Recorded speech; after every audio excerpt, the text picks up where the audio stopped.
Hello everyone, how to Tuts back with another new video, and in this video I'll guide you how to fix something went wrong in Shopify online store. So if you create any store, then if you want to check, like you can see it's online store, I create a store.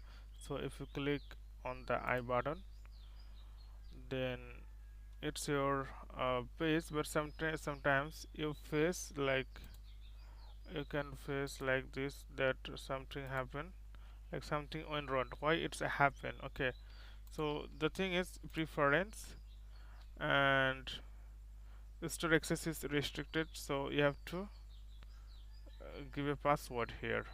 Like this is like, for example, if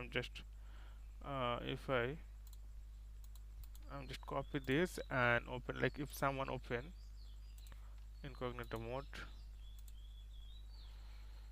so you can see it's opening song.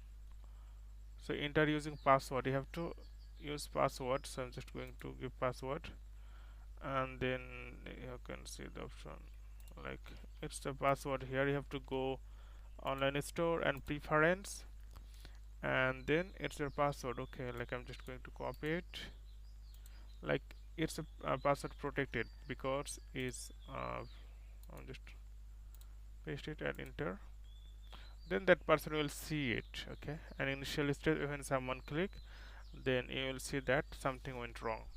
So it means you have to enter password, or if you think that you want to remove password, like if you want to remove your password, then unsave. If you click save, so like, okay, you must give password, okay, because you can't able to make it blank. So I'm just going to give password and save. So now if you create, like if you want to see, then it's not gonna happen because it's the incognito mode. So you have to give the new password here, what I created now, and then other person can see your store. So okay friend, today's no more, and see you in the next video.